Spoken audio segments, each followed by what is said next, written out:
Do'stlar, oldin ham men video qilgandim. Ana shu Shveysariya o'rtasida bir kontrol deydigan joyda. Endi kontroli Fransiya bilan Germaniyaga qarab yuradigan tarafda.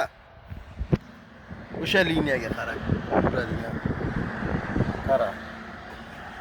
Shu yerdan mana sekin palasa mashinalar qo'yiladi. Endi Yevropada ishlab yurganlar biladi bu yerda. Endi bilmaydiganlar uchun aytayapman-da. Ana shu palasalar bilan yuradi. Qaysini gali kelsa o'sha o'tib ketadi.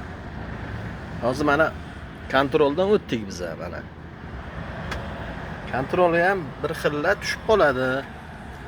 Bir xilla tushmaydi. Endi tushsa taxograf tekshiradi.